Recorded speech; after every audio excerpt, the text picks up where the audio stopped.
율법에 대하여서입니다. 기독교 강요에 나온 9번째 주제, 율법에 대하여서 우리가 함께 은혜를 나누고자 합니다. 율법이라는 것은 삶의 규범이라고 얘기할 수 있죠.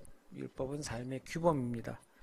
그러니까 이 율법이 우리들에게 삶의 규범으로 제시되면서 하나님의 백성이 그 하나님과 또 이웃과 이렇게 서로 간에 살아가면서 사랑하면서 지내는 그런 길을 제시하는 거죠. 그러니까 모범이자 교과서입니다. 이대로 살면 되는 것입니다. 그러니까 하나님의 백성이 살아가는 길을 제시하는 바로 그것이 율법입니다. 그러니까 그대로 살아가면 되는 것이죠. 구원에 이르는 방도가 아니라 구원받은 성도들이 살아가야 하는 모습을 제시하는 겁니다.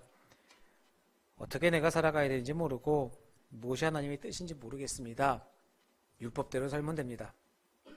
개개인에게 준 달란트가 아니라 우리 모두에게 공평해 주어진 것이 바로 그 율법의 삶이라는 것이죠. 그러니까 그 율법 안에는요, 나를 향한 하나님의 백성, 나를 향한 하나님의 뜻이 그 안에 계시되어 있다는 겁니다. 그러니까 율법이 우리를 족쇄를 채우고 제지를 하고가 아니라 나를 향한 하나님의 뜻이 그 안에 있습니다. 그것을 함축한 그 십계명이 나를 향한 하나님의 뜻입니다. 그 안만 지키면 됩니다. 나 외에 다른 신을 섬기지 말라. 나를 향한 하나님의 뜻입니다. 내 부모를 공경하라. 하나님의 뜻입니다. 이웃의 물건을 탐내지 마라. 하나님의 뜻입니다. 살인하지 말라. 하나님의 뜻입니다. 그대로 순종하고 따르면 되는데 문제는 뭐냐? 우리가 그렇게 못하기 때문에 문제가 생기는 것이죠. 이 언약의 법, 율법에 대한 것은요, 하나님이 어떠하시다는 것을 우리에게 알려주는 나에게 향한 하나님의 마음이기도 하고, 내가 궁금하면은 그 율법 안에서 하나님의 모습을 찾을 수 있다고 얘기합니다. 그 율법을 통해서 우리는 또 하나님이 우리에게 주신 소명도 찾을 수가 있습니다.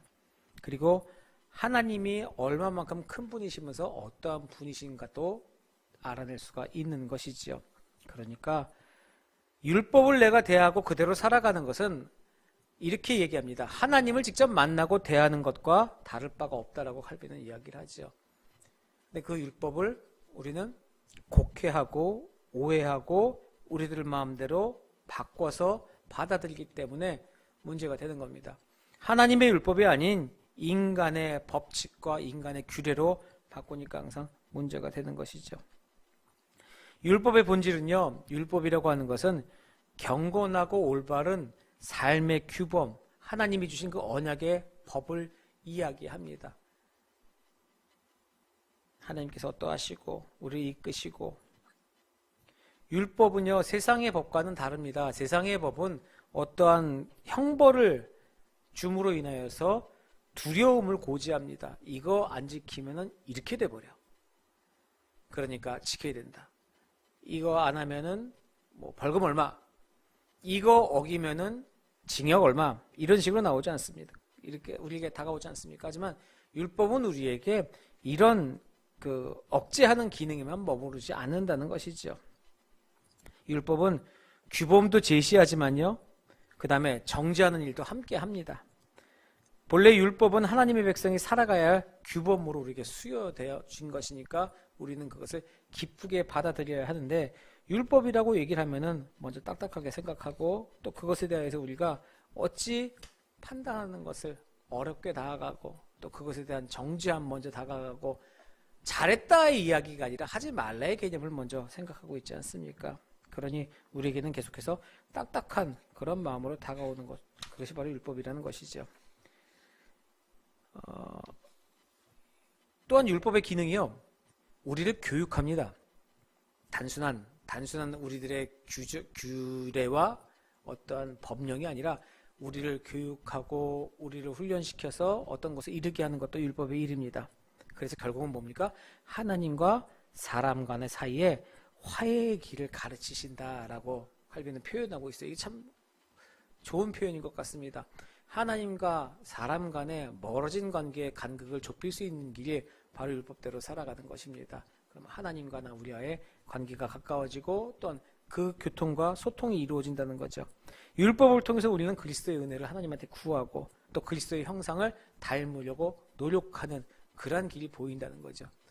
그리스도가 이 땅에 오시기 전에 주어진 것이 율법입니다. 하나님께서는 그것까지 생각하셔서 우리에게 율법을 제시하시고 우리에게 특별한 어떤 학교 다니듯이 가르쳐 주시고 인도하시는 것을 우리에게 내려주시죠. 그러니까 율법의 가르침은 하나님의 특별한 복이라고 생각한다는 것이죠. 생각부터가 바뀌어야 됩니다. 교회 다니는 사람들, 우리 자유한다고 얘기하는데 여러분 자유하십니까? 나는 자유해. 주 안에서 자유합니다. 찬양으로 자유합니다. 주님께서 내게 자유를 주셨습니다. 근데 한번 가만히 생각해 보십시오. 신앙으로서 믿음 가진 사람들이 내가 자유하다고 생각하나요? 아니면 속박과 구속 가운데 있다고 생각하나요? 후자인 것 같습니다. 다들 그렇게 생각하죠. 제일 먼저 안 믿는 사람들이랑 얘기하더라도 제일 처음에 부딪히는 부분이 그겁니다. 뭐 교회 가면 술 먹지 말아야 되잖아. 교회 가면 담배 피지 말아야 되잖아. 교회 가면 뭐 하지 말아야 되잖아. 뭐 하지 말아야 되잖아요. 모든 것이 구속과 속박만 있습니다. 그리고 하지 말아야 되는 것. 억압되는 것.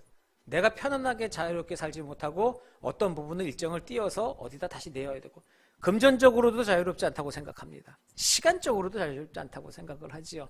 주일이라는 날 하루를 온전히 하나님께 드려야 된다는 생각에 일주일 7일이라는 시간 속에서 하루가 빠진다고 생각을 합니다.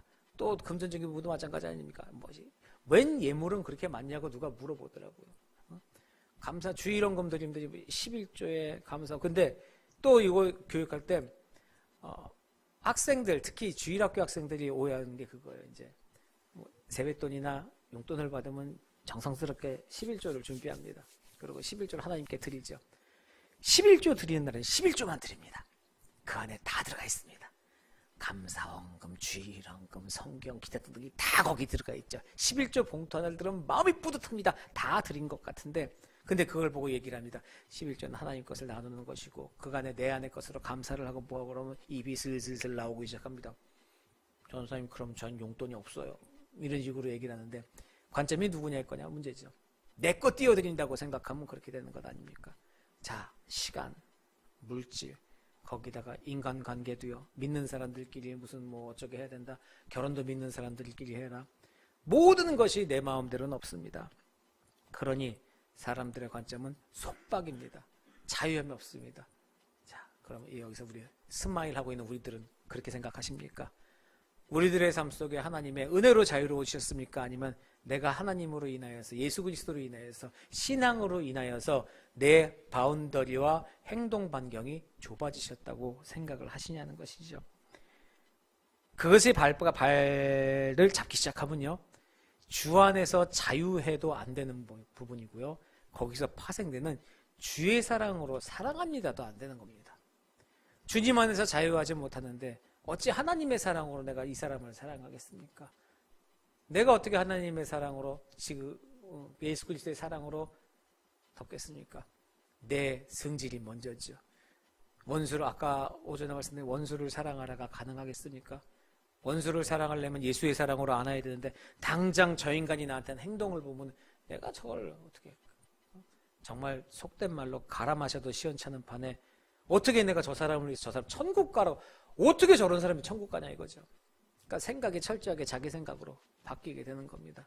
주님을 의지하지 못하고 내 생각이 뽀동뽀동 올라가게 되는 것이죠. 그러니 우리는 하나님의 존재와 하나님의 정말로 만군의 주가 되신 여호와 하나님을 우리가 인정한다면은 그분이 주시는 율법대로 살아야 되죠.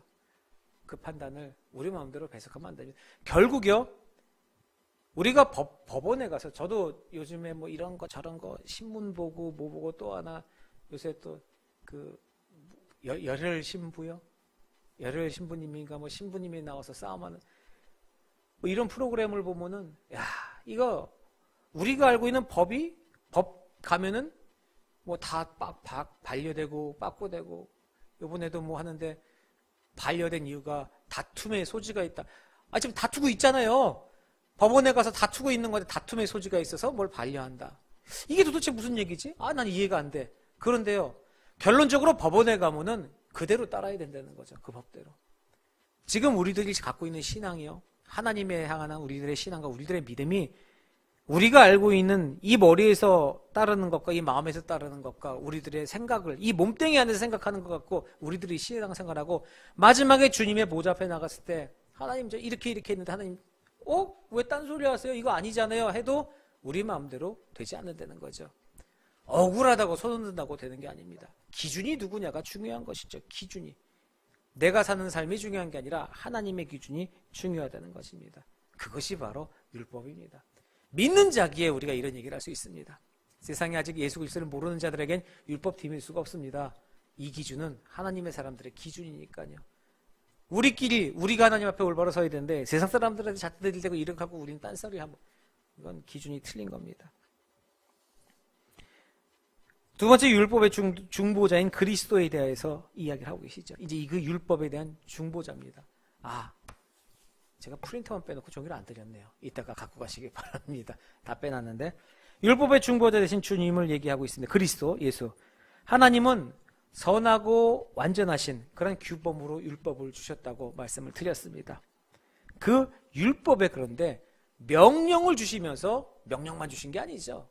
약속도 함께 주셨습니다. 그래서 공평하신 거죠.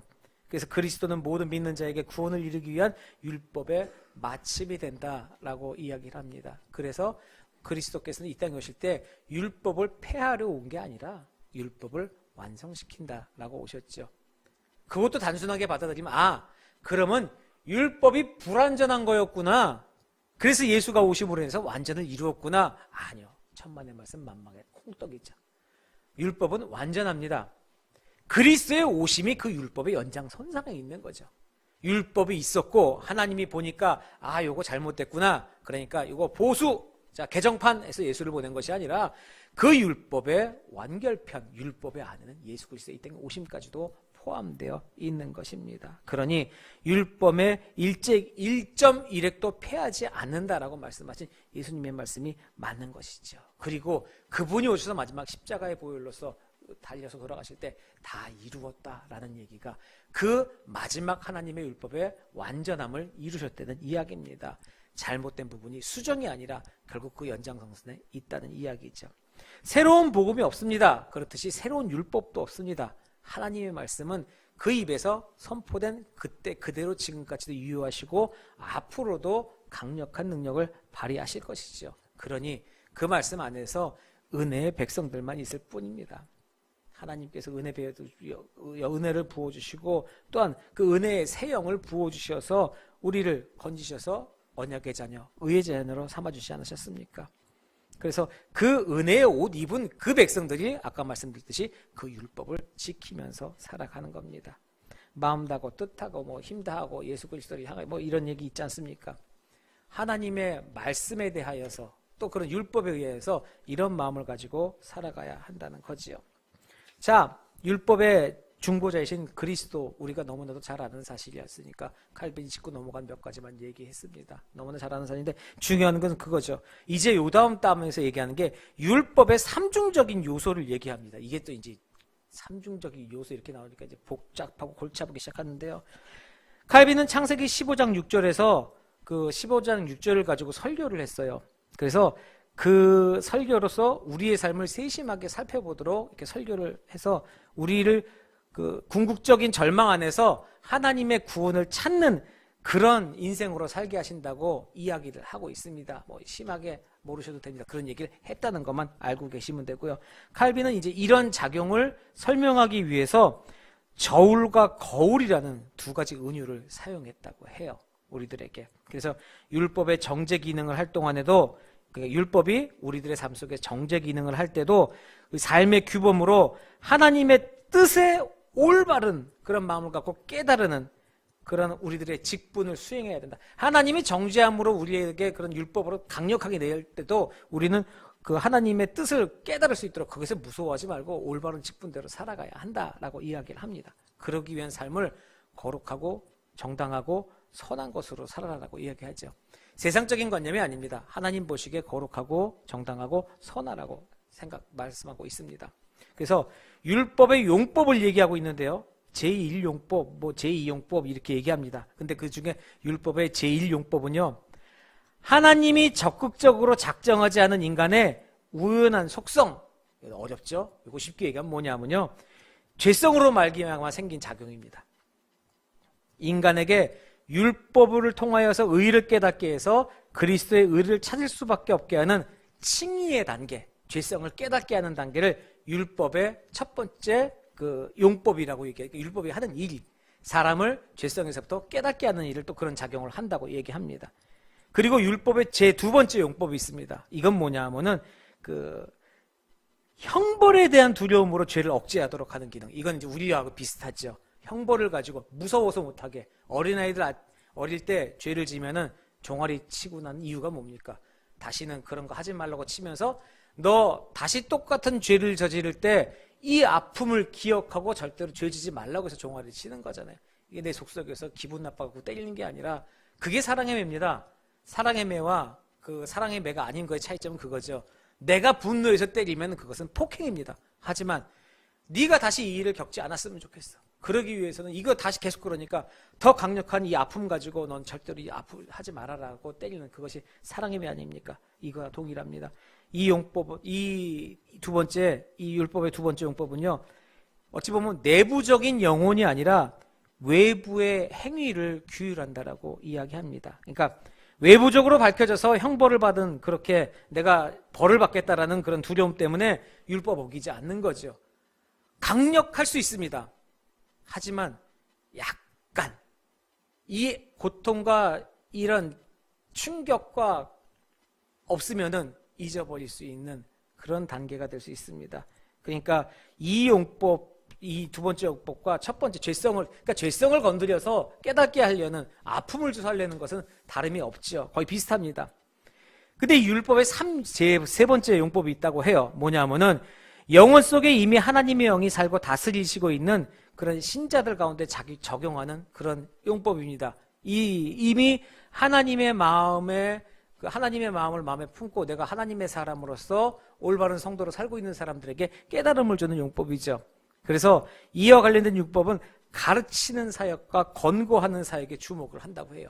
이제 세 번째 용법은 이전까지는 죄진 사람들에 대해서 죄지지 말도록 하는 것이고, 지금은 하나님의 백성 된 사람들, 하나님의 길을 가는 사람들에게 더더욱 그 거듭난 사람으로 살아갈 수 있는 작용을 해주는 그런 사역과 권고로 얘기합니다. 그러니까 매일매일 조금 더 주님을 알고 하나님의 뜻을 알고 날마다 진보가 있도록, 신앙의 진보가 있어 나갈 수 있도록 돕는 그런 역할을 계속한다라고 얘기하죠. 그래서 어찌 보면은 율법의 사역적인 규범적이 정제적, 신학적, 정치적 쭉쭉쭉쭉 나눠져 있는데요. 모든 것들에 대한 기본적인 율법은 뭐냐?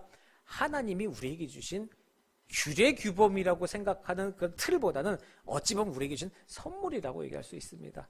우리가 신앙 안에 발전할 수 있도록 우리에게 선물을 주신 것이지, 우리들을 족쇄를 채우고 우리들을 힘들게 살려고 하는 그런 하나님의 어떠한 제재의 방법이 절대로 아니라는 것이죠.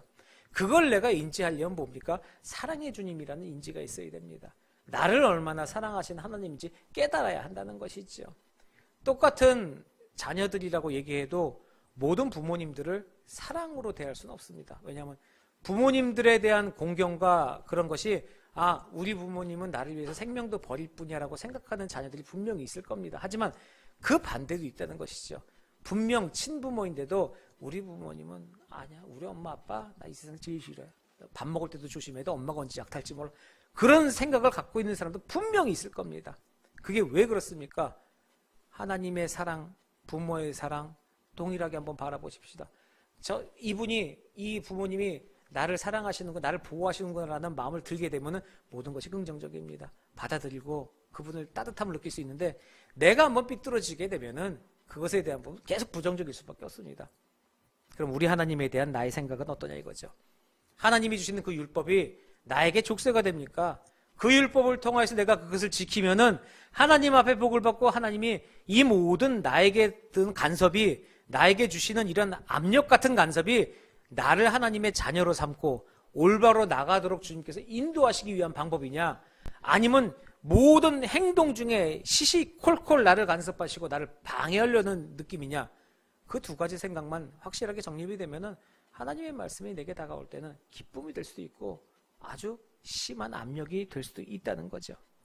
율법은요, 이제 마지막 부분에 율법의 해석의 원리가 있습니다. 오늘 말씀 중에 제가 드리는 것 중에 마지막에 율법의 해석 원리가 같이 플러스가 되어 있는데요. 율법은 하나님 사랑과 이웃 사랑, 하나님 사랑, 이웃 사랑을 하게 되는 우리의 경건 생활의 열매입니다. 그러면서 동시에 우리의 경건에 대한 최종 증거가 된다라고 칼빈은 표현하고 있죠. 내 신앙을 어떻게 깨달을 수 있습니까? 내가 하나님에 대한 신앙을 어떻게 알 수 있습니까? 다른 사람이 판단하는 게 아닙니다. 내가 내 신앙을 돌아봤을 때 그것에 대한 열매가 나오냐 안 나오냐입니다. 내가 경건한 생활과 또한 내가 율법 안에 하나님 앞에 정말로 순종의 생활을 할 때 그것에 대한 열매가 무엇으로 나오냐는 것이죠. 그것이 하나님 앞에 최종 증거가 된다라고 이야기하고 있습니다. 하나님 사랑과 이웃 사랑으로 요약되는 이런 율법을 해석할 때요, 우리는 이 세 가지를 유의해야 된다라고 얘기합니다. 첫 번째는 뭐냐면은 율법을 만드신 입법자이시며 또 우리에게 주신 그 수요자이신 그 하나님의 본성을 깊이 숙고해야 한다는 것이죠. 쉽게 얘기하면 하나님이 누구신지 알아야 된다는 겁니다. 그게 제일 처음 중요한 겁니다. 두 번째는요, 이 율법이라는 게 법이라는 이 문자를 넘어서 그 율법을 주신 하나님이 원래 고유의 목적, 왜 우리한테 줬느냐, 하나님을 알고 왜 우리한테 줬느냐, 그것에 대하여서 우리가 넓게, 어려운 말로 광의적으로 넓은 마음으로 그 마음을 해석할 줄 알아야 한다는 겁니다. 그리고 그것이 실질적으로 적용되는 게 뭐냐면요, 자, 세 번째로요, 10계명의 제1계명부터 4계명까지 하나님과 우리에 대한, 또 5계명부터 10계명까지 이웃에 대한 계명이 있지 않습니까? 이 1계명, 4계명까지 하나님에 대한 것과 5부터 10계명의 이웃에 대한 이 계명이 조화롭게 해석돼야 된다는 겁니다. 따로따로 놓고 하는 것이 아니라 하나님에 대한 경건의 의무와 이웃에 대한 사랑의 의무가 서로 충돌하지 않아야 한다는 것이죠. 따로 놓고 하나씩만 아니라 하나님을 사랑하면 부모를 공경할 수 있는 것이고요. 하나님 외에 다른 신을 섬기지 않게 하면서 인간에 대한 그러한 어떠한 존엄성도 살인하지 말고 간음하지 말고 또 내 이웃의 것을 탐하지 말고, 이 모든 것들이 하나만 있는 것이 아니라 조화롭게 이루어지고 서로 충돌하지 않도록 우리들은 그 모든 것들에 대하여서 인지하고, 왜냐하면 그 모든 것들이 동일하게 역사하기 때문입니다.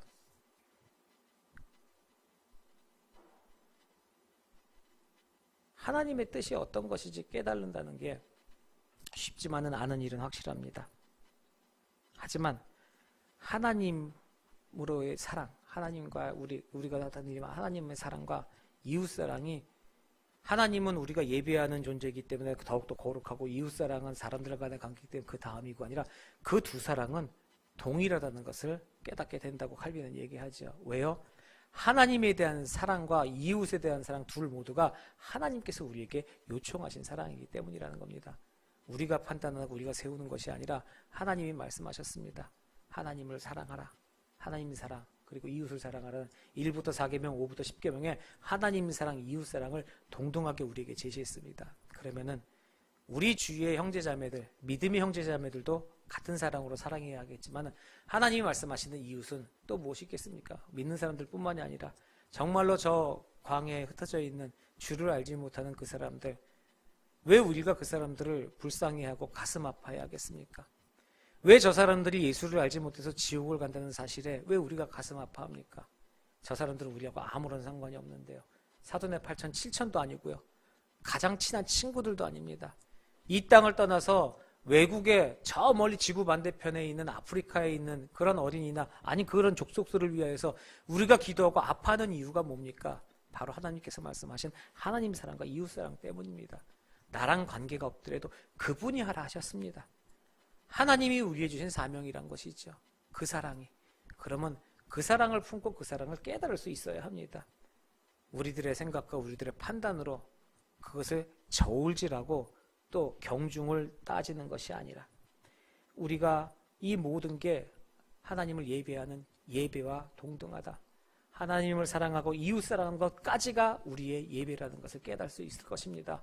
이웃 사랑하는 게 무슨 상관이냐고, 하나님이 하라고 하셨으니까요. 그것의 열매를 하나님께 영광으로 돌리는 게 우리의 삶 속의 예배가 아니겠습니까? 하나님께 예배 드릴 때 하나님의 말씀대로 이렇게 살아왔습니다. 그 두 가지의 큰 열매인 하나님의 사랑과 이웃 사랑, 우리가 이렇게 실천을 했습니다라고 말씀하실 수 있는 것입니다. 그리고 그 삶이 우리가 세상에서의 사람들을 만나고 어떤 모든 삶이 그래서 예배가 되는 겁니다. 예배자 찬양을 할 때 내가 서는 얻은 땅 다 예배자 될 수 있게 해달라고, 예배하는 땅 될 수 있게 해달라고, 교회에서만이 아니라 우리의 삶 속에서가 예배입니다. 수도 없이 우리가 얘기하고 있고 그렇게 알고 있지 않습니까? 근데 왜 그게 그렇게 예배냐고요? 오늘 이 교리에 합하여서 우리가 생각해 보면 바로 그것입니다. 하나님 사랑, 이웃 사랑을 우리에게 말씀하신 주님의 열매를 맺는 삶이 예배이기 때문에 어느 곳에 가도 우리는 그렇게 살아야 됩니다. 이웃을 위해 살아야 되고 하나님을 위해서 살아야 되고, 그러니 우리가 걷는 그 땅이 모두가 다 예배의 자리가 되는 것이죠. 하나님 앞에 열매로 영광 돌립니다. 머릿속에서만 알고 이론적으로만 아는 것이 아니라 우리가 하나님을 예배하는 것이 무엇이고 복음을 전하는 것이 무엇이고 예수 그리스도의 보혈로 말미암아 우리가 죄사함을 얻고 세상을 향해서 복음 외칩니다. 하나님이 주신 달란트를 우리가 나가서 보고, 말로는 이틀 안에 있지만 근본적으로 왜 나가서 하는지는 몰랐지 않습니까? 명령입니다.